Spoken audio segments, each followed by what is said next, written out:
Don't you know drugs are everywhere, drugs are everywhere, drugs are everywhere. You can't stop it. Living like a bag of pumping a bowl and so it's one kind of day. Drugs are everywhere, drugs are everywhere, drugs are everywhere. Hey, Murph here. I'm a former heroin addict and current alcoholic, and you're tuned into Self-Medicated Weekly Dose, a podcast all about drugs and the people who use them. As always, this program is inspired by the harm reduction movement, informed by my personal experience using all sorts of drugs for damn near 30 years, and enlightened by my special guests. And I ain't bullshitting you here. I got a dynamite one on my hands today for you. You know this gentleman here. I mean, I know him. I love him. I've collaborated with him for many years. As the host of the Chris Gethard Show, of course, one of the finest programs to ever grace Ted Turner's network. And he's also the host of a wonderful podcast, Beautiful Anonymous. Please welcome to the program, Chris Gethard. Thank you, everybody. Thank you, everybody. Please take your seats. Feel free to sit. Thanks, everybody. All right. How you doing, Murph? Good. Thank you didn't mention our most important credits, which was the reverends at each other's weddings. That's also a credit I absolutely should have given for us. We did the reverend swap. We married each other, but through the, through the married each other. Yeah, we married each other. That's it. Yeah, we did. We married each other. That is a sentence that is technically true. That's right. So we go back. We've collaborated on a lot of funky projects. This being one of them. So I appreciate you diving in here with me to get in the early stages of this as we're putting it together. So how you been? Pretty good, man. I'm chasing off a cold right now, but that's just part of the nature of being a dad to a 3-year-old who's in preschool. Is you're constantly chasing away something. Yep. He's coughed directly into my mouth a few times over the past week or so. Sure, and, they're little harbingers. Yeah, so I just got a little sinus thing, but I'm going to fight the good fight and summon some energy for you here. Yes, thanks, buddy. Thank you. Well, we have some segments, all lined up. We're jam packed here today. I had a couple that I was like, I want to explore these fun ones with someone I've known for a long time, so that I don't have to do the whole preamble of like explaining I'm a crazy person and this is the kind of stuff I enjoy. You get it. So I saved these for you specifically. Because sometimes with people you don't know, you got to give a whole goddamn preamble, or otherwise they're like, "What have I signed up for here?" Sure, with Christy Celli, you got to ease into it a little bit. With the relation. That's right. You and me have been through some real dog shit days together already, so it's true. It's true. Shock me. No, there's no preamble needed. All right. Well, yeah. Let's get into it right off the bat with a little number that I like to call the substance report. This is the question: do junkies' lives matter? So listen, we all know the mainstream media's narrative on substance use is total trash. Always has been and probably always will be. So, what I like to do here is pull some of the top drug-related stories in the news and give them some proper coverage with your help. And so this article I grabbed here, this was floating around, and this is kind of something that's comes up every few years, I feel like. And it seems like it'd be, of importance to you. So this one I pulled from Vice, and the headline says, "The new study on serotonin and depression isn't about antidepressants. A review confirming what has long been known is being used to put out misleading claims about antidepressants and shows the gap between scientific knowledge and public understanding." So basically, what we have here is. You talked about a lot of this in your show, Career Suicide. So I feel you're comfortable airing this, talking about this stuff publicly, because there is some stigma, sadly, attached to still all of this. And I think this kind of review adds to that, really. Where basically these two dudes who are kind of, I think, publicly in the medical community, anti-psychiatry is not what they like to be labeled as, but they're very much like anti-medications as an intervention for mental health. Mental illness stuff. And so basically what they did here is they pulled this study that kind of said serotonin. So I think there always has been this perception of serotonin chemical imbalance kind of thing is what leads to depression. Whereas that's kind of a general understanding, but as the medical community has for years been like, well, that's not, exactly a 1-to-1 comparison there. That's not really what it's all about. But these antidepressants certainly work in clinical trials. So there was nothing that didn't say that in here, but yet they used this study of low serotonin or chemical imbalance is not what leads to depression as a kind of a leap to then say antidepressants are medications that are not, effective or shouldn't be used in some way, which is certainly a leap and not accurate. So I wonder, just your kind of thoughts in general as you've very carefully when you kind of wrote Career Suicide. I know neither one of us are professionals. We're talking about this as personal, people who've been through it ourselves. So what are your kind of thoughts on in general on this study and on this concept? Well, when it comes to depression stuff, to me, it sort of feels like figuring out the cause is only worth your time if it's helping to mitigate the effects, right? Mm-hmm. So I haven't read the study. I haven't read the article that you linked to outside of the screen grab you just showed me. But if there's people who are anti-psychiatry trying to say, well, look, low serotonin levels doesn't cause depression, my immediate instinct is to go, I don't quite care what causes it. I care what fixes it.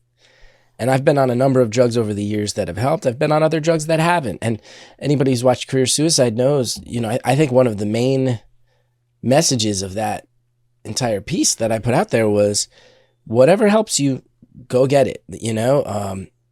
I talked a lot about how my shrink doesn't really play by the rules so much. My shrink is someone who is a little bit fast and loose with some of the rules. This is Barb, of course. Yeah, Barb. I've been seeing her since 2007, and I compare her to. I saw some people who used to really go by the letter of the law, and those people really didn't work for me. And those people, in fact, in some cases, put me in some situations where I felt unsafe.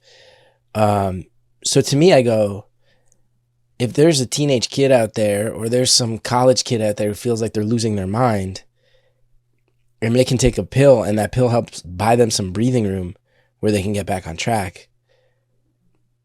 What kind of nerd wants to sit here and go, well, was it really low serotonin? Then technically, to me, I go, the first thing we got to do is just keep people alive, keep people facing forward.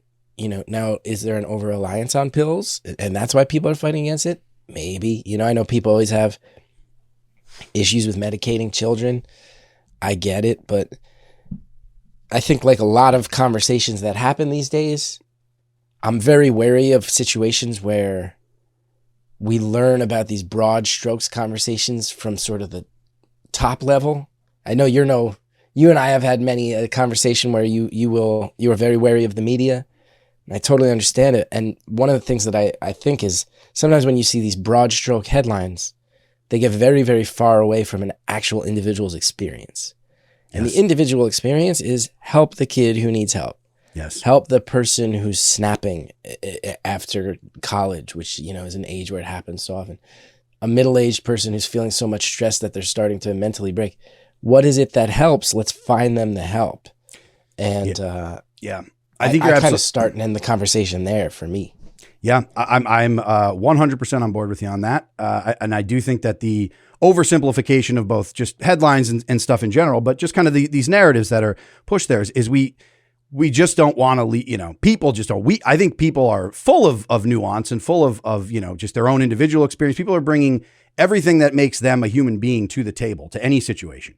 And the more complicated the situation, the more complex it is, the more that's just going to be like, there is no, one way for everybody. There is no black and white to this, but people just want everything to be in that binary box of like, well, it's either this or this. And that's all there is to it. And I'm like, that's so silly. You can't really deal with, raising a dog, like puppies are more complicated than that. So I'm like, human beings bringing to the table everything we have. And then just all the societal pressures and the stigma and everything on top of it is like, yeah, there is no one way. And I do think that there's, when you're young, of course, you think, oh, big pharma, the oversimplification then on the other side could just be, that means everything, they're always pushing shit to trying to make money. So none of these drugs are worth a damn, which is also just, foolish because some of them are. So you have to kind of tread that water and see what works for you of like, just because, yes, there's profit motives in this. I mean, I say the same thing about like vaccines or any other conversations that come up where it's like, just because one is true does not mean that another, you have to throw out everything with that. It's like, I just constantly beg with everyone to just, and I got to remind myself to juggle more than one or two ideas, at one time in your mind. Just hold those things that to be true, and then assess the situation as they come up. But I think with this, it does feel like a lot of that. And like this article from Vice was very much saying like calling out the people behind this study, where it's like this wasn't a bombshell. Like they treated it like, oh man, here's this big new revelatory thing of that low serotonin is not immediately linked, the other thing. And the medical community was like, yeah, we know. So whatever ideas people might hold of this like chemical imbalance equals depression, that's just like, and has that been marketed by, Zoloft and Prozac and whatever other, drugs are out there? It's like, yes, of course, because they need to market something. So they're simplifying it very straightforward to do that. But it's like medical professionals like, yeah, no one's going to argue that. But then also to leap to this idea of none of this shit works is that's also not true. And none of that was in these trials. This trial was specifically just studied a focus on the serotonin, not on the clinical trials of drugs, which, as you know personally, have worked for you. And I know a shit ton of people who they've worked for. So that's not anecdotal. That's like clinically certainly true. So I think both those ideas can be true and are. I think so much of it too. I forget who I heard saying this. It may have been you because I've been listening. I told you before we started, I have listened to every episode of your podcast. Greatly enjoying it. You're the best. I love you. But I recently heard somebody saying something I really agreed with, which is like, it's proving to be very damaging, I think, societally, how much we are now trained to build our experience from the top down instead of the bottom up. Yes. Meaning, you can read an article like this. Man, they've been bullshitting this on serotonin levels. These guys lied. Big Pharma lied to us. You go, okay, well, that's the top down, right? That's you reached a conclusion and you're telling me from what you've concluded. The way to build these experiences bottom up is to go, I'm somebody who feels like I'm mentally slipping. What are the steps I need to take? Do I need to exercise more? I'll exercise more. Did that help? No, that didn't help. Okay. Do I need to find a professional and talk to somebody? Even though that can be daunting. I found that, okay, is that helping a little bit? Okay, I trust this professional. I've been working with them for a few months. They're recommending I take this drug because I seem to fit these symptoms. Did this drug help these symptoms? A little bit, but I don't love the side effects. Let's get off that drug. Let's get it out of my system. Well, there's a similar drug. The professional hasn't worked with it as much before, but they've been reading it. Helps. Okay, this one seems to be helping.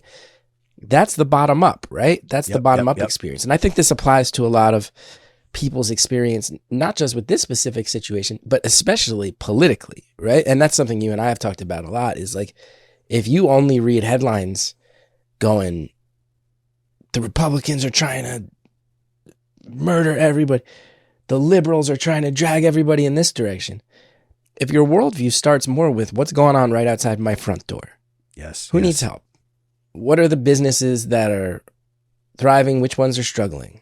Who's this person who doesn't seem to have a place to go or a bite to eat? If you can start there, bottom up, your life experience is based a lot more on necessity, and your choices are based a lot more on logical things that get you from the point A to the point B you need, versus unnecessary debate and panic about stuff that, frankly, who gives a shit? It doesn't matter. I'm rambling, Murph, but no, dude, no. You're known for a good ramble. You're absolutely, and you're right. I mean, that is it's starting at the communal level, and I would challenge anyone to have a conversation, that goes longer than 5 minutes, that has a little depth to it with anyone in their community, and then try to put them neatly into one box or another. Like that's fucking silly. We all know that. No one fits into that bill. So yeah, you're right. We end up getting so fired up about other shit, and it's, being online and everything else makes it feel like it's all this macro, but it's, being like, oh, well, I'm pulled in this direction or people feel this. And it's like, no, just, step outside your door, people in your community, your family and friends. Yes. But even just your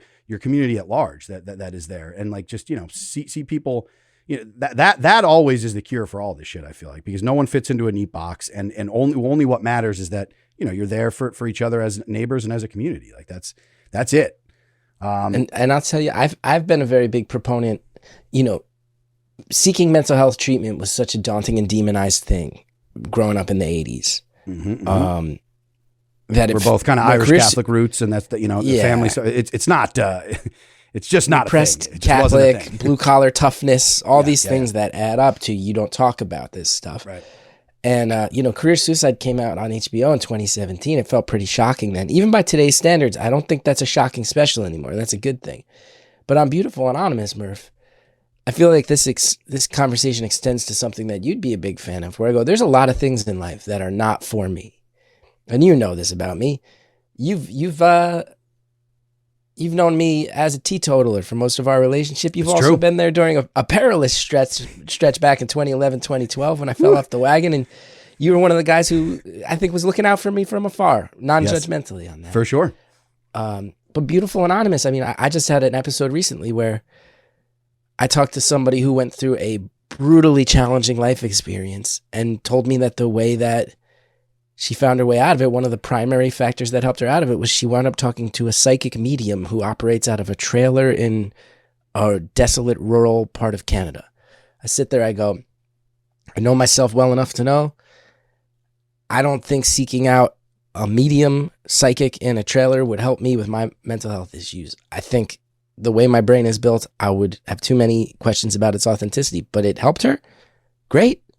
I've talked with veterans on the show. I talked with one who was he's a veteran who started seeking out ayahuasca, and it helped so much with his PTSD that he now is part of an underground network of people. He organizes ayahuasca experiences for other veterans where maybe they don't need to travel to Peru. Maybe they can find it in their neighborhood because it's been so beneficial. You read so much about these drugs that were demonized for us. I mean, when we first heard about MDMA, the top-down news was what? Ecstasy will melt holes in your brain. Like that's what they used to tell us. That was the story. That was the drug war story. Literal holes in the brain. They'd show little diagrams of the MRI of the brain scan or whatever, and whatever that was, like, look, there's holes in the brain. You're right. They'd melt holes in the brain, and now you're reading more and more that goes, if you sit there with a therapist who's trained how to use it, MDMA is actually helping people who have been through the worst types of trauma reconcile it in a way nothing else does. So that's right. Yep. I don't care if it's a psychic medium. I don't care if it's a big pharma approved drug. I don't care if it's a drug that's been illicit that people are responsibly finding ways to apply to help. If it helps people, it helps people. And at that point, we should get the fuck out of the way. It's my opinion. Amen. Yep. I'm with you on that. I think that's, and I think we're kind of all, we're all learning that to some degree. And it's like the only place for me is when you look at, charlatans, hucksters, the grifters, because right now at this point, people are, feeling, I think collectively we've been through kind of a rough stretch, and it feels like, people being open to that. Outside of that, if I don't see any sort of predatory, and not to call out like nutraceuticals or anything else that's being shilled, but there's some stuff where you just go like, yeah, I see that this is a grift. But I mean, outside of that, and again, even if someone says, you know what, I know it's a grift, but it makes me feel better, then yeah, who the hell am I to tell someone not to, do it, what they want to do? I think that's absolutely right. And I think you'll learn that as you get a little bit older, is that whatever this is that works for people, bottom up over top down is definitely the way to go. So that's kind of the nuance that you don't generally get in these sort of things that I hope we give you in the substance report. And a perfect segue here, speaking of top down, bottom up, is this next bit here we have. Well, first off, I'll just set it up. It's the fog of drug war. War. It's fantastic. So what we do here in this segment, Gethard, is we got over $1 trillion in 50 years has been the America's war on drugs. So as we know with any war, there's tends to be a little bit of fog, a little bit of confusion when things kind of start out there on the battlefield. You're not quite sure, with all the different aspects of warfare. There's bound to be moments of confusion and just craziness, frankly. And I feel like with this $1 trillion drug war that we have here, there's been a lot of that. No shortage of moments that have just been kind of mind-boggling and kind of just wild and specific to the drug war. So this one that I pulled here is the top-down, bottom-up, one of the greatest moments in American history, frankly, as far as I'm concerned. It doesn't get talked about enough, and it's something that would never happen nowadays, where there's actually some, I wouldn't even say accountability, because there never was, but there's at least a moment where people who've been affected by the power elite, by this power structure we have in place here, have a moment where they can just kind of see a human being, put a face to it, and be able to kind of say, these are our grievances, and this is the issue we have. And as you'll see here in this clip, there's a reason why they don't do this often. But for people who don't know, just a real quick back story here is that, I don't know if you've heard about in the 80s, there's the Iran-Contra stuff during the Reagan administration. So there was the arms, they armed the Contras in Nicaragua to overthrow the Sandinista government, which was a democratically elected left-wing government in Nicaragua. And they basically funded this right-wing paramilitary group to overthrow them. So that's the geopolitics of it all, to kind of mix it up in Central America there.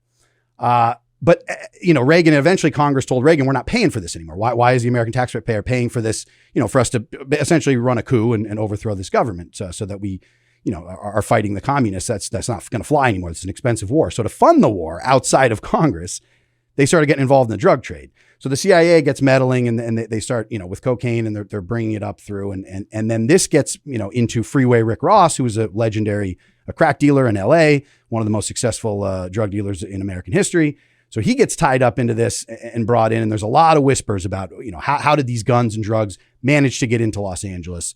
We have all this, military and all this money that's going into it. So what's really going on here? So eventually this was called into question enough.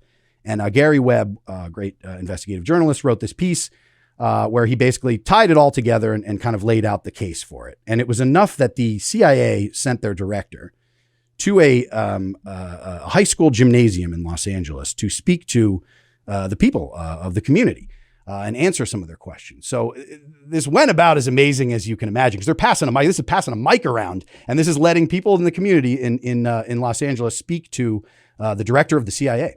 At the time.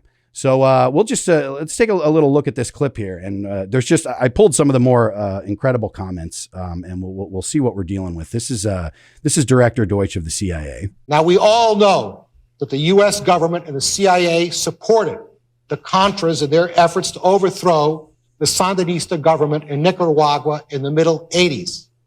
Now, it is alleged that Really quick, just want to pause right at the gates here. What he just acknowledged too, is like, we all know this. It's very funny to me, because if you think about that, you're just like, okay, so we're already dealing with a massive power dynamic here, where we're just going to overthrow governments and put them over. So that let's just make our starting premise that we did something absolutely batshit bonkers, and since that's out of the bag, now I'm going to address the devil's in the details. CIA also helped the Contras raise money for arms by introducing crack cocaine into California.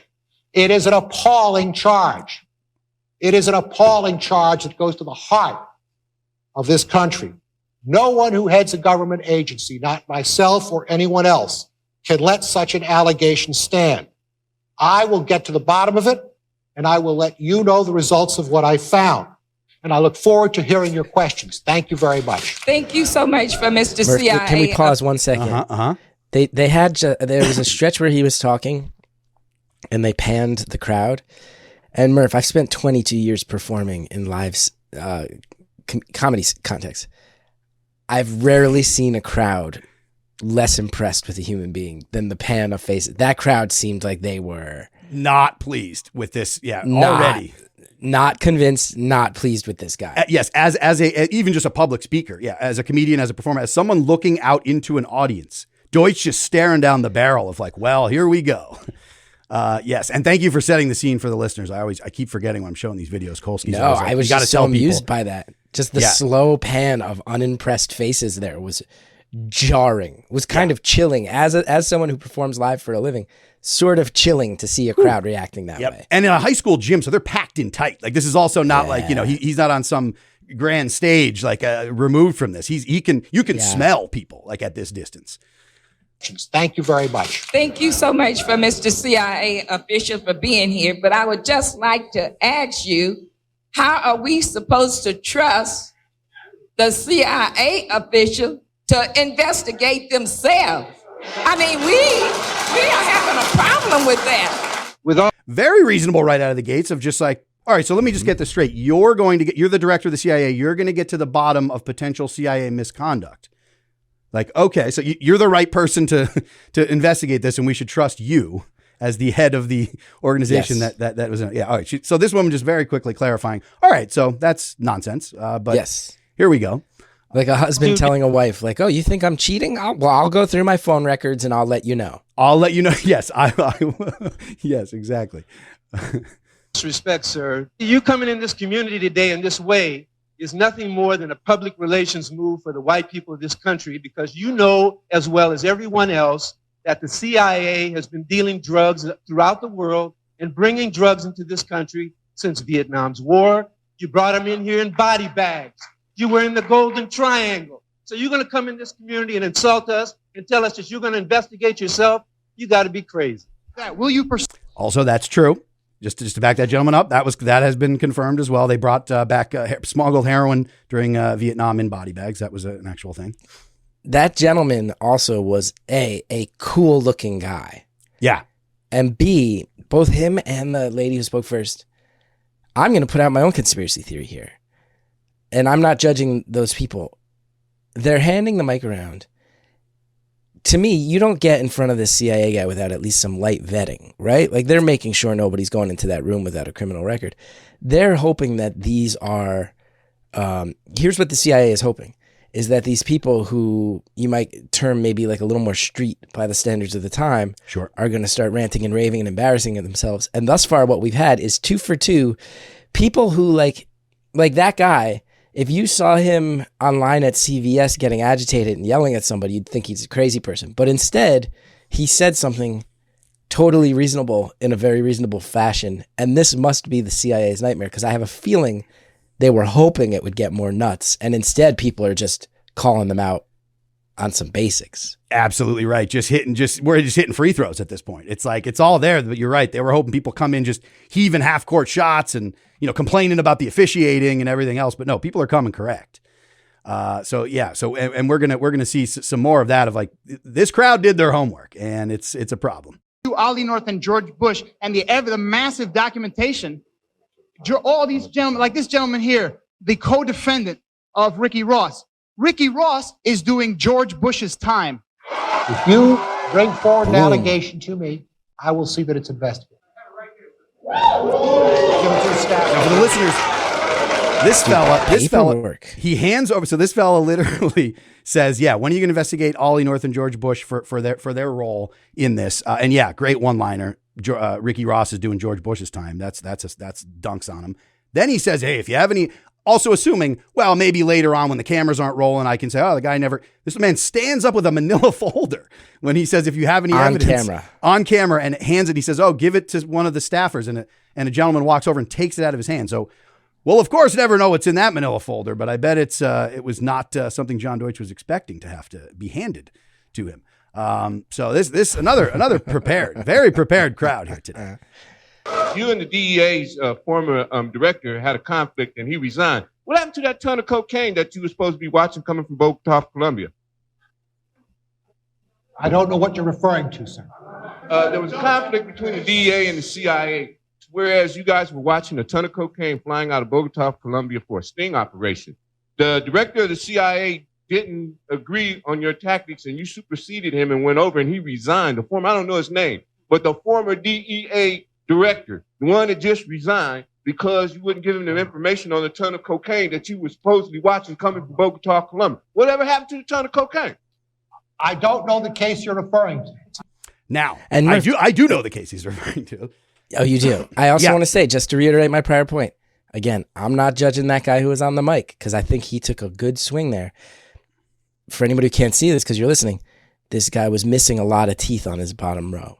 He was. And we all know, I watch that, I go, ooh, the CIA saw a guy like that, and they said, yeah, let him have the mic, because he'll come off like a crazy person. And he didn't. He came closest so far, maybe, but I want to hear more details about this case that you know. You're right. So Robert Bonner is the name when he said, I forget his name. So the head of the DEA at the time was, and this also was a 60 Minutes when 60 Minutes was still doing, real journalism. They had them on, and this was a case that was before. So this was in the late 80s as well, but this came out in about 93, where the CIA stepped in and allowed from Colombia a ton. That is a ton was the measurement. That's not just like, a ton of cocaine, a literal ton of cocaine, to be smuggled into the United States. They claimed later after the fact that it was to ensnare. They're like, oh, we needed that to actually go through and to happen for that cocaine to hit the streets and everything to really get to the target we were after. So that was their explanation. The head of the DEA was like, you never fucking ran this by me, which fuck the DEA as well. So it was a little bit of dick measuring between like the CIA stepped in on an operation, didn't tell us about it. And now there's a fucking ton of cocaine flowing around. And I've got all my regional, because the CIA doesn't have any regional, people to answer to. They're just the CIA. But the DEA has all their local offices. So that, in LA, these people are, and the LAPD being like, how the fuck? Like all of a sudden there's just a ton of drugs that just kind of flowed in here. So the head of the DEA went on 60 Minutes and said all this and went on record as a whistleblower. And so that's what this dude's referring to. So for Deutsch to play the move of like, this is when it's the checkmate where it's like, well, I'm not going to unpack this because that's another situation. We're talking about crack. All I'm here to say is we did not actually take crack cocaine and put it in the hands of people in South Central Los Angeles and have them distribute it. So that's what I'm here to answer to. I'm not here to answer to that. So, I mean, that's funny that he just says that. I don't know the case you're referring to and looking around as if he's confused. But yeah, that's Robert Bonner. And that's what that fellow was referring to. So it's just, again, being like, hey, if you did this, don't you also think that there's, now we're answering we're building the case against them here slowly, with people who, from central casting, it's like is on point so far, as well as if you went out to try to be like, oh, let's get people who, we would think would look like, they're going to be wild cards, and they're coming correct. I am a former Los. Oh, now this is Mike Rupert. I just want to set this up. This is my guy here. This is Mike Rupert. Just drops the hammer at this point after they've. And Murph, can I say you and him do share a physical resemblance? You and Mike Rupert. I mean, mostly in the mustache, but yep. A couple more decades, and I've gotten portly enough. It's okay to say I got some jowls. Couple more. No, I'm just saying. A little more aging in the face and the right set of glasses. And you and Mike Rupert are.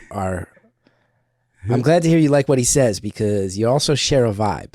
Yeah, no, he could be my father. This could be my real father and Mike Rupert, spiritual father at least. And yeah, after all these body shots that Deutsch has been taking for the CIA, here comes the haymaker to end it. I am a former Los Angeles police narcotics detective, and I work South Central Los Angeles. And I will tell you, Director Deutsch, that the agency has dealt drugs throughout this country for a long time.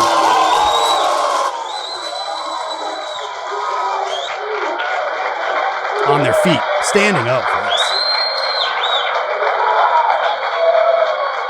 Director Deutsch, I will refer you to 3 specific agency operations known as Amadeus, Pegasus, and Watchtower. I have Watchtower documents heavily redacted by the agency.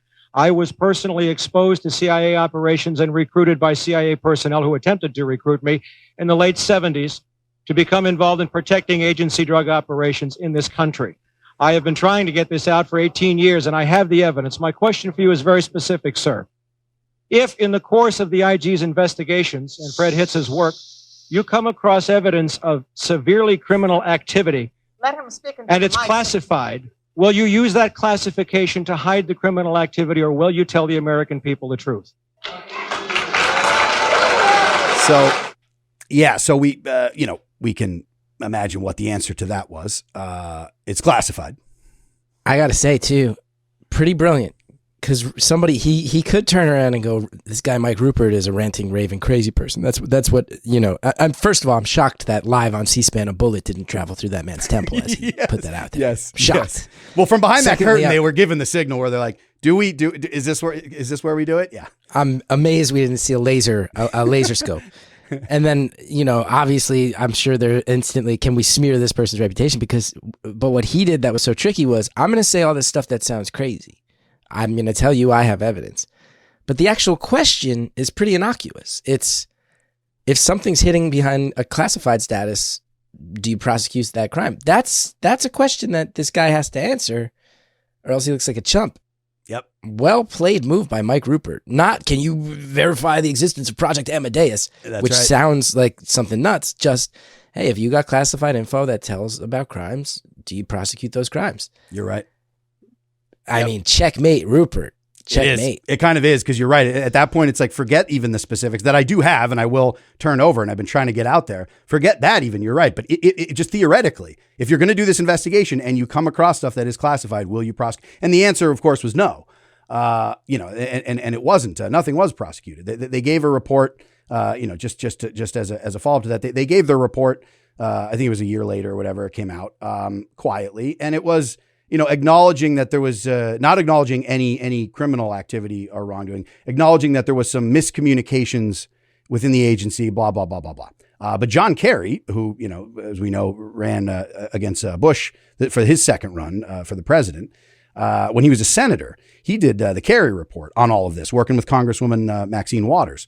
They released a report separate from, of course, the CIA's investigation. And that was like the damning thing where this was on the Senate floor. This was all laid out there where John Kerry was basically like, this was at best. And, God bless him. This is what, people working from within the system would have to say is like, oh, there's gross negligence, like at worst here. But this is like the shit that absolutely happened on your watch. So of course we always, I feel like people err on the side because they don't want to go once you go down the rabbit hole too far, believe me, it's a strange place to be. And you must be self-medicated, I feel, to get through some of those places. So I don't blame people for being like, I don't even want to go there. So, you blame it on negligence. People are always like, oh, they're buffoons and they fucked up. I'm like, if you don't think the people that have been pulling these puppet strings and mastering this, just profit for sheer profit is the only motive. But like, if you think that they're like just a bunch of bungling morons at the top, that's where we lose in this game, because they're not. They're very highly coordinated and they have their plan in place, where it's like, once you show that evidence, it's like, yeah, you know that there was no gross negligence. This was exactly what they were trying to do. And the stuff that comes out about the CIA in general, you sit here, you go, they probably hope that we all go, that's a fairy tale. But then you start to figure out, we all watched that Unabomber show where it's pretty clear of like, oh, they drugged that guy and messed with his head. And there's a pretty one-to-one argument to be made there that maybe the CIA, due to their experimentation, without intending him to send mail bombs, invented the Unabomber. Like, that's right. Kind of a fact that's out there in the public discourse now. I was just listening to something the other day about how there was a stretch when they wanted to test biological warfare where they came up with an innocuous bacteria and unleashed it on San Francisco and accidentally killed a bunch of people because they wanted to know how it would travel in San Francisco fog. That's like, there's some things that have MK Ultra is another big one. Yeah, some of these things that have happened that we've now been told, like, yeah, they did happen. You'll never get the full details, but even the stuff you hear is really fucked up. Not surprised to hear that they brought in a literal ton of crack rocks. Yeah, no, exactly. That's what's funny is how many of these do we need to know for sure that are not wild? And all this stuff, of course, gets tied up into wild conspiracy theories, but everything also that is now come out as absolute fact, a matter of fact, and part of the public discourse, at one time was just dismissed. Like conspiracy theorists and conspiracy, that gets thrown around to dismiss people constantly of having any sort of, because people go, oh, here we go, tinfoil hats and Alex Jones and whatever else, other kind of. It's the same problem I have with what we were talking about before, Murph, which is like, if we're going to go and say ecstasy melts holes in your brains, and that's what everybody hears about it the first couple of years that we're hearing about it. Well, now it's 30 years later, and we're all hearing, actually, there's therapeutic uses that are helping people who have witnessed and endured the worst traumas find their way out of it. Well, that demonization set back that revelation so many years. It's the same thing. It's I'm not someone who wants to travel in conspiracy theory. I think that a lot of the stuff happening right now that's conspiracy theory is insidious and dangerous and dark. But when you paint everything as conspiracy theory, not only does it hide the truth at times, but it also validates people who want to traffic in the most insane conspiracy theories. Maybe if the CIA wasn't allowed to run so wild, and if they were forced to own up a little bit more often, like these clips you're showing me, there wouldn't be such a level of distrust that people sit here and go, oh, I think Hillary Clinton hangs out at a ping pong store drinking baby blood. Dude, I say this all the time. You're absolutely right. That QAnon, that and the Pizzagate stuff, that doesn't exist without some form of, again, accountability, just even some light on it. Just even if no one is fully held accountable, or if there's a scapegoat offered up or whatever, but just public discourse, this kind of thing happening. If this was a regular occurrence of people being able to come to a public place, the community together comes out, calls them on their bullshit, whatever ends up happening. But you're right. It wouldn't get to the point of like, because it's basic profit motive. It's like, no, these people aren't, there's nothing but drinking, and eating the adrenaline glands and drinking the blood of babies. You get to that point when people hide their just profit motives in the shadows for so long that's what, you're left with. And then that just kind of gets to lump everything together with legitimate criticism and matters of fact that do come out in the wash. That all just gets swept under together. You're absolutely right. I think that all the time. I mean, and then the grifters who get to profit off of the conspiracies also play up the worst sides of them and the bullshit sides of them. They can throw in, because I always say this about Alex Jones for all his nonsense. When I was growing up, the Bohemian Grove doc that made his career, and I know he's a very hot button person at this point. So again, he leans right and on the anarchist side, whereas I certainly am very left on the anarchist side. So our worldviews are very different. But in terms of what it was he did and made his career on the Bohemian Grove stuff, Bohemian Grove's a real fucking thing. And it's where power players come together, not to drink the blood of babies, but to plan how they're going to profit more than they already have. How do they hoard the wealth? They're the masters of the universe. That's how they view themselves. They get together. I mean, dude, you know this as a neighborhood. If you're going to get together as a neighborhood association and go, oh, we want to get something done, you talk to your neighbor about it. Like to think that all of a sudden these people at the top don't have the same human basic, forget about right and wrong, even judging it, just the fact that they do it, pretending like they don't come together and go, hey, you're in this industry. You're a titan of this industry. You make money here. Here's what we're going to do so that we all make more money. Like, that's not insane to suggest that they're doing that. Right.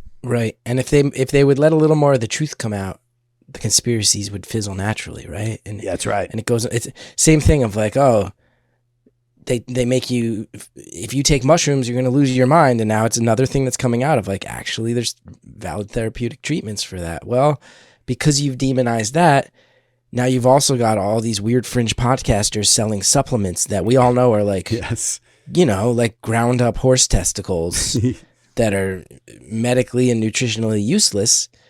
But if we go out of our way to blur the facts, what happens is that a lot of people who are looking for a quick fix or who are easily exploited buy into stuff that's just we see that fantasy. You're absolutely right. And we see that happening now. I mean, that's on in a lot of areas now. That obviously with the anti-vax movement, it's like the anti-vax movement is created when that's not in a vacuum. That stuff is able to get traction because of the FDA being bought and paid for, and that they have released many of drugs in the past that were just like, oh well, the OxyContin, the opioid crisis being a thing that created from coming from inside from Big Pharma, and then all of a sudden everyone going, oh man, we didn't know that the Sackler family, we didn't know that like this was going to be addictive, and we just thought it was for pain. All this bullshit excuse afterwards where I'm like, no, that was just bought and paid for, and they funded most of Congress for their campaign. So it's like all that makes sense.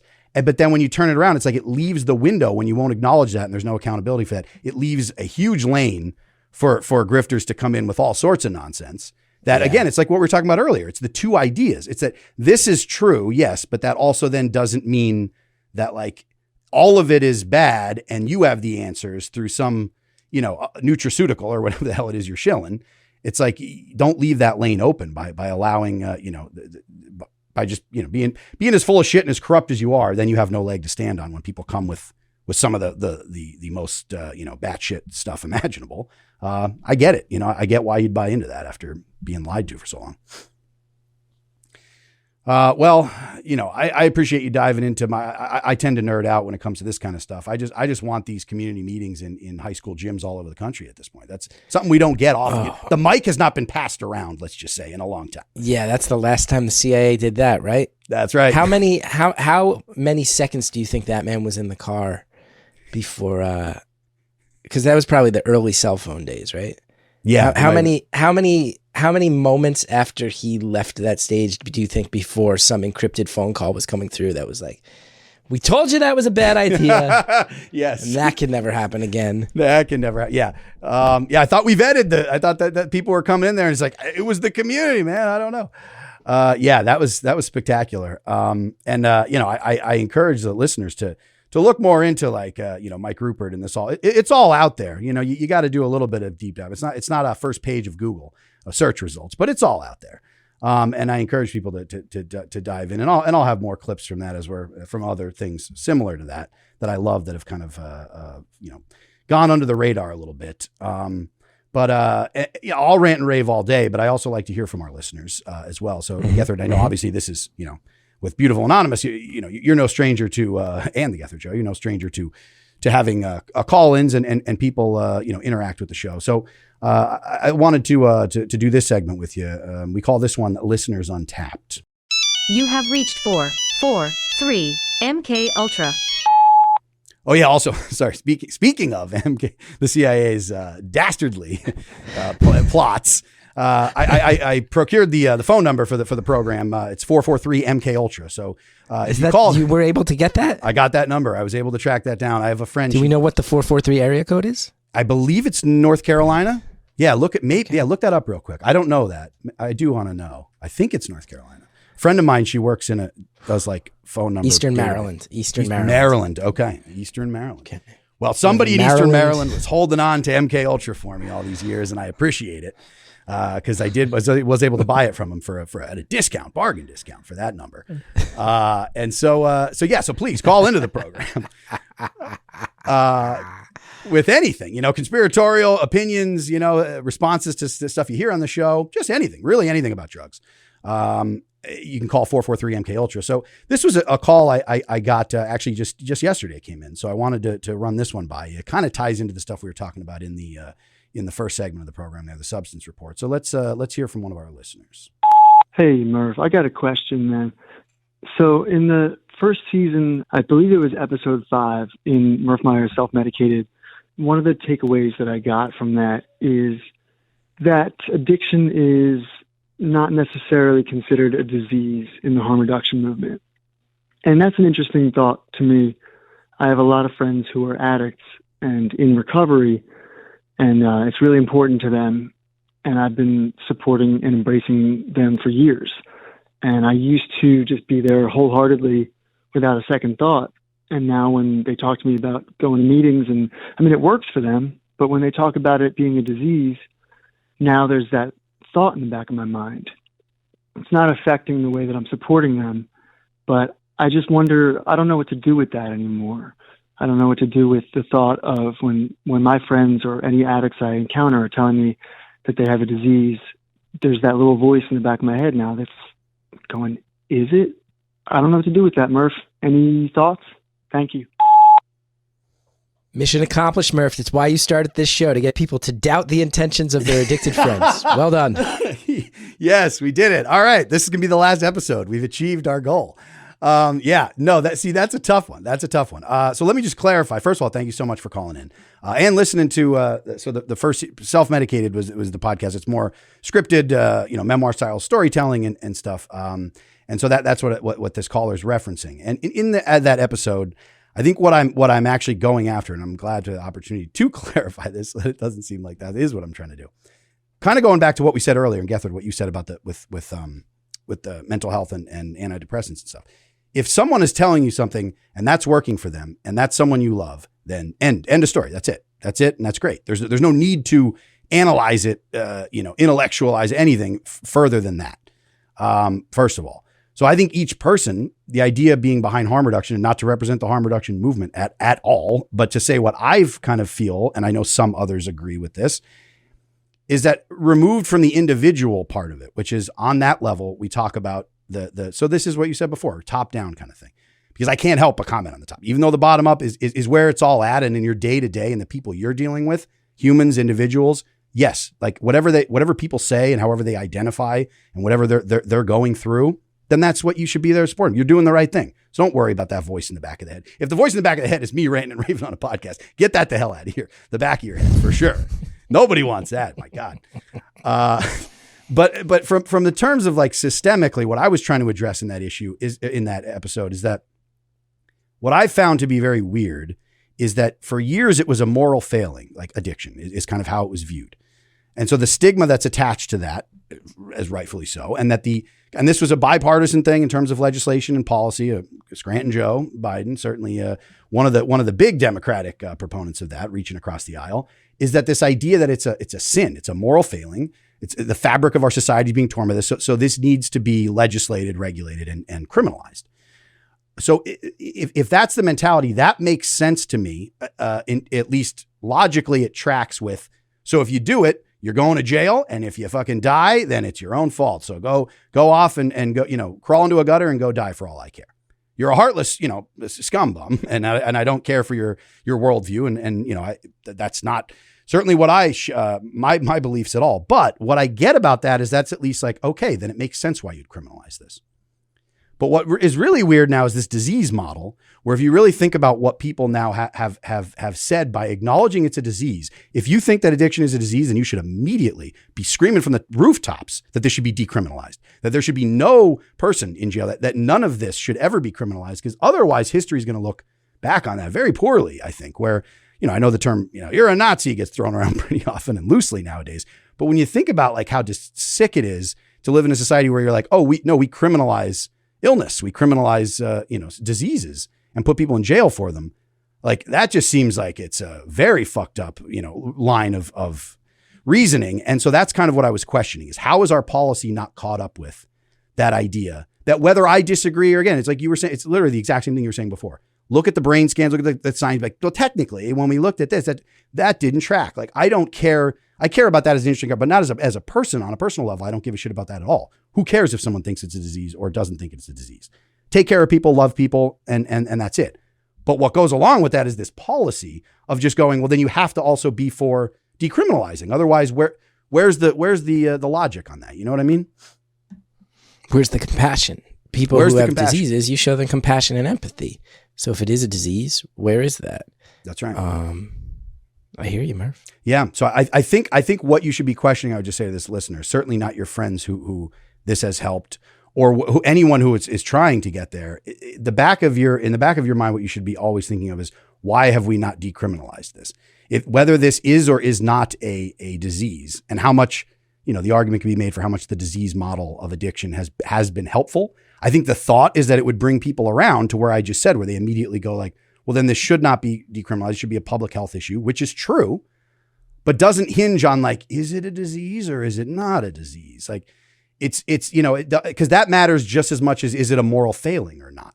Because it's not our business to be to be judging other human beings and putting them in jail for things, like that just seems, for things they do with their own body. It's bodily autonomy, which is like certainly a big thing that comes up in a lot of other areas with the abortion rights and everything else. There's a lot of that still going on in the puritanical holdovers in America, and that's all I was trying to address. Is just like, if you're on board with any sort of movement and compassion forward for people, whether it's because you think they're sick or not, then let's just get on board with that fully and say, let's decriminalize. That was my only point. So yes, please don't tell your friends that you don't believe them because of this goofball you heard ranting and raving on a podcast. Please don't do that. But please, that is not, you spit some takes out there, and you never know where we were going to go. But thank you so much for listening. And we got to know a little bit more about our listeners. I would like to know, even though he's very much an open book, I think specifically in the context of drug use, our listeners would love to know a little bit more about Chris Gethard. So what do you say we slip on over into the user studio?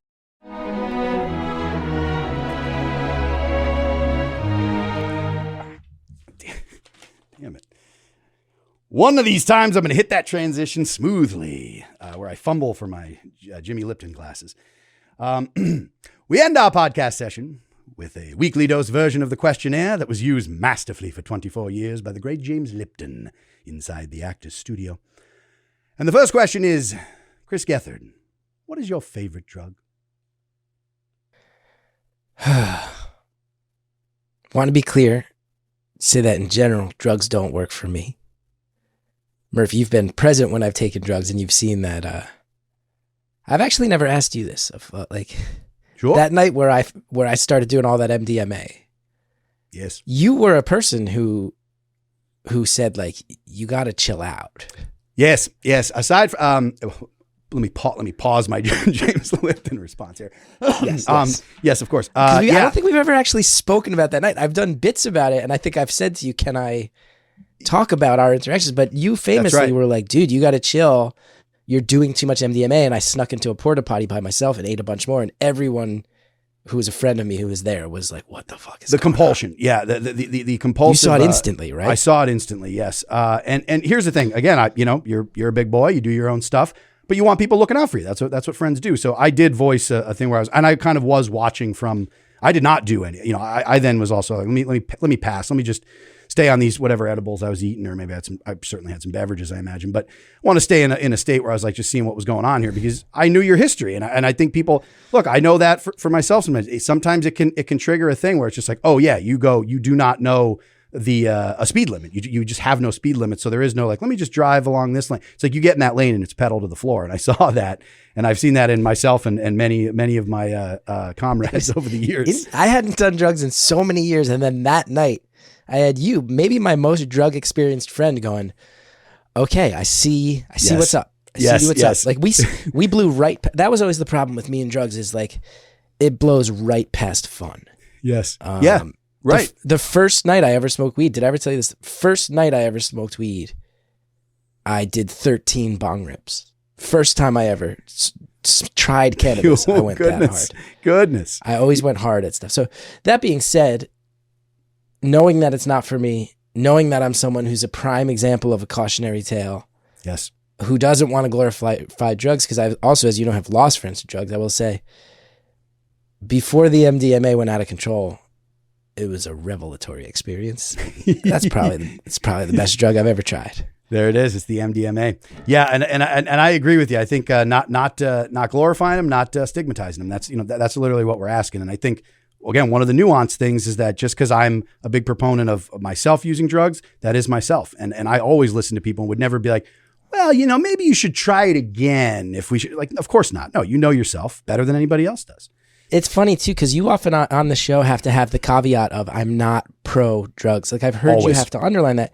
And I have to say, as someone, you and I have a lot of love for each other. I feel like if I was touring through your part of the country and we hung out again and I told you, hey Murph, I've gotten really into such and such, I feel like you and I know each other enough that at the very least you'd go, this doesn't compute and I want to make sure you're okay, because you're not pro drug use and you've seen it in me. And if I turned around to you and said, dude, I've gotten really into coke, man, no, I'm handling it great, I feel like you'd go, bullshit, dude, what are you talking about? What's going on here? Yep. I want to be clear. I've seen it in action. When I've fallen off the wagon, it's not like you were sitting there with pom-poms cheerleading me along. You actually, out of the crew of people present that night, were one of the people who most had your eye on it for me, and that's always meant a lot to me. So hey, thanks, I brother. can vouch for you that it's not pro-drug, it's pro-conversation, it's anti-stigma. That's absolutely right. right. But anyway, the short answer, man, MDMA is pretty cool. It's pretty cool if you can handle it. Unfortunately, I can't. For sure. What is your least favorite drug? It's a tie. One I don't know the name of. I was once in that stretch, Murph, when I'd fallen off the wagon. I once was booked to perform at a music festival, and drugs float around at music festivals. Sure. And it was right in that summer that you and I were talking about. And I was given something that I was under the impression was MDMA. Ooh. And unfortunately, it was one of those weird chemical hallucinogens. Like, I don't know the name, but you know how there's those ones out there just called like 2DCP or whatever? Oh, yes. All the numbers and letters come, chemically. It was one of those, and it was a scary experience. To take something thinking it was one thing, and then to all of a sudden just feel all this weird headache pressure. One of the terrible byproducts of prohibition, for sure. Taking things you're not sure what they are. Again, yes, it's absolutely let people, if let people take what they want to take and know what it is they're taking. You're right. Nothing more terrifying than that. That's at the heart of the overdose crisis right now. I got out of the festival. Paul McCartney was playing. And at first I was like, oh, this is pretty cool. I'm watching Paul McCartney while I tripped for the first time, because hallucinogens never felt like a great idea for me because I'm very mentally unstable. And then it just kept building and building. I said, this is too much. And I went back to my hotel room and I took a shower, and I realized that I could make the walls change colors. If I looked at them and said, take out all the green, and then it would turn pink. If I said, take out all the pink, it would turn blue. And then I sat on my computer and I looked at pictures of peacocks all night long. That was bad. But I'll tell you, Murph, that was the worst experience I've had. But as far as the drug that I've seen cause the most destruction in loved ones and myself, the answer is alcohol. Yes, the booze. Same. We forget about, now that weed is being legalized, I think we can all look back at my entire lifetime and say, truly silly that substance was demonized and booze was totally okay in all of our houses. I've seen it wreck relatives' lives. It wrecked my life for a while. Yes. Bad news. Yes, indeed. Yes, it is historically been quite the, in the wrong hands for sure. And again, knowing yourself.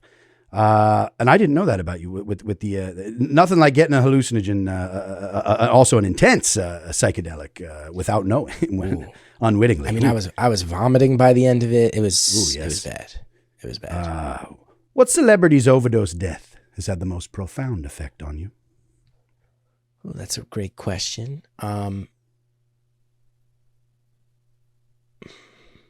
I believe this was an overdose. If not, it was implicitly tied into her drug use. I will say, as someone who's a loud and proud Essex County native, the Whitney Houston saga, yes, particularly tragic. Just just seeing someone who was so clearly in need of help, who so many people were making money off of her, that maybe the help came and went or didn't come at all at times. Yes. That one is particularly heartbreaking. I feel like every few years you learn more details about what was happening with her, and it just becomes more and more tragic. Brutal. And cautionary. What a talent. The caged songbird. Yes, it is a very tragic situation. I do say that in a James Lipton voice and realize it's ridiculous, but at the same time I am being sincere. It was a terrible situation, what we do to these talents. What age were you the first time you found yourself under the influence? I was straight edge my first 3 years of high school, and then partway through senior year, I started drinking. It was probably 16 or 17. And you won't be shocked to hear, Murph, instantly gained a reputation as someone who went way too hard. I once in high school drank so much that some friends I was drinking with called another friend of mine to come drive me home. And he was my best friend at the time. And when he showed up, he physically did not recognize me because I was so obliterated. Oh, he was like, "Where's Geth?" And they were like, "That's him on the couch." He was like, "He's not even the same color as usual. What are you talking about?" Oh my, yes. That's and I've seen the photographs of you as a younger man. You were a sweet little baby boy, and when you're first starting out, the size, the weight, of the alcohol getting into your system, that matters. So if you're trying to keep up with with people who might have been a little bit larger than you as well, you're a very, very small man. I mean, when you're trying to compete with other people who are bigger and your own feelings of self-hatred, ooh boy, that's a recipe. Those are two races you're not going to win. That's the truth. What is your favorite slang word for cannabis? Ooh, I mean, probably like one of the funny ones. Like, I think it's really funny that people say something like sticky icky. That's just funny to me, It is. The sticky icky. What drug would you like to deal for a living? Ooh, if I had to deal a drug. I don't know that I have it in my bones to be a drug dealer of any sort. I think that's a fair answer. Yeah. I mean, it seems like a lot of pressure and logistics and organization. It's not even morally like I wouldn't. It just seems like a pain in the ass. Like, I've run my own merch sales at times during my career, and I like run them through a website, and you're constantly going back and forth to the post office. I can't imagine what's happening when you're trying to like dole out small sum amounts of illicit substances to people who want them at all hours of the night. It is true. You're on call. You're on call 24/7. It's a hustle. It's a hustle for sure. I mean, if I had to pick, I might say something happy, like your shrooms, your MDMA. The things that maybe have some mental health positives. Maybe I could see that carving out some sense of like a very small scale operation for things like that do have a reputation for helping people. Yes. I could also see myself being a dynamite ayahuasca shaman in the right context. Absolutely, and that's yes, I could see that as well. I would certainly enlist your services. I think when I was young, I was fortunate. I had someone. Now, of course, I was a little pain in the ass, so I didn't always listen to my elders. But I had an older gentleman who gave me a lot of great mushrooms back in the day, who would always preach about set and setting and how to take it wasn't just, let's meet in a parking lot, here's quick, take these mushrooms, get the hell out of here, young man. He sat me down, he talked about them. He talked about the different types of that he would get, and this is this, and that, and he always sampled his own to let people know this is the strength, and this is the, someone who took pride in his work. And I think that's, as you're kind of saying too, a shaman, someone to guide you on that journey is very important with certain kinds of drugs. What drug would you absolutely not like to deal under any circumstances? I mean, it's an obvious answer. Heroin is like, I don't want to think about people dropping dead on my bank account. We haven't talked about it today, but I've told you before, one of the formative experiences in my adult life was that my best childhood friend died after a long stretch of heroin addiction. Yes. And it's a particularly insidious track to go through. And I feel like one of the things that I've always supported about you in this project is, I know I've told you the last time I met him in person, he was like, we got to hang out. And I kind of dodged it because I had heard he was having a really tough time and he had been stealing from people. And that was the last time. The last time I ever spoke to him, I judged him. And I learned a big lesson on that one because I could have shown friendship and empathy. And ever since then, I've kind of viewed heroin as like a very out of bounds. I know that's one of the things that you'll sometimes say stuff that I sit there, I go, ooh, it's hard for me to agree with that based on personal experience. But when it comes to things like testing strips and needle exchanges and safe injection sites, I sit there, I go, that probably would have at least extended my friend's life. Extended my friend's life. So heroin is the one that I just can't even stomach the thought of it. Certainly understandable. I also, I think a very important point there that you make is that I would just echo is that, you know, you'll never regret compassion. You'll never, and look, I'm not saying holier than thou. I understand sometimes people are hurt by the actions of others, regardless of drug users or whatever in life, certainly. But compassion, you'll never regret it. You will regret the judgment, potentially, but you will never regret the compassion. Even if, like, I think back to that incident, and I remember it clear as day. I know exactly where I was. I was on Bloomfield Avenue in Montclair, New Jersey, ran into my friend Josh, and I'm like, I had been hearing that he'd been having some tough times, and like I said, stealing and this and that, and I'm like, even if we had reconnected, I was 23, 24 years old at the time. What was he going to get out of me? $60? What do I have on me at any given point? What's he going to steal? A laptop? Maybe.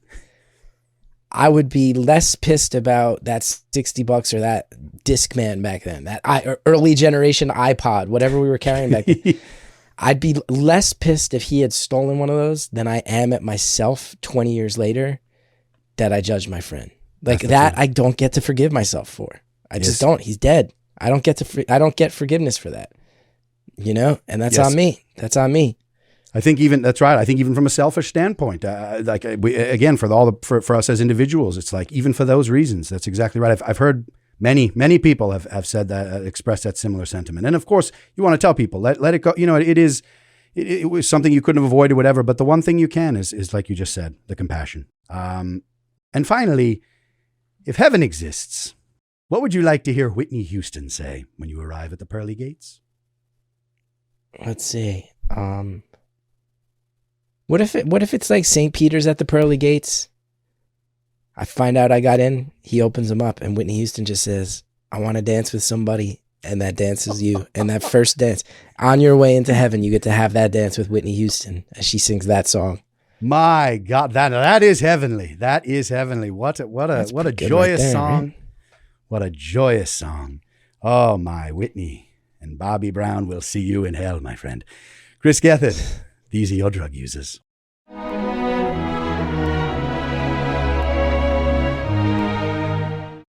All right. Yes. Wonderful. Wonderful. Thank you for sharing all that. Please. Thanks for allowing me. Yeah, I think that'll about do it. I won't keep you any longer. I really appreciate you doing the program. I like that we got to dive into some, no small talk here with these two old dogs. So I appreciate you diving into some of the nuance with this stuff. I think it's where the conversations, I hope, are starting to go with people. You know, it's like some of the basic shit, I find myself repeating it a lot, just whatever, of like, drugs shouldn't be there. But I like sometimes getting a little bit past the surface layer. So I appreciate you diving in with me. Oh, dude. Yeah. Happy to do it. I hope I didn't ramble too much. No. I mean, this is a ramble. You're talking to a rambler. I love to ramble. Let's just ramble on. That's what we do, man. I know. It's true.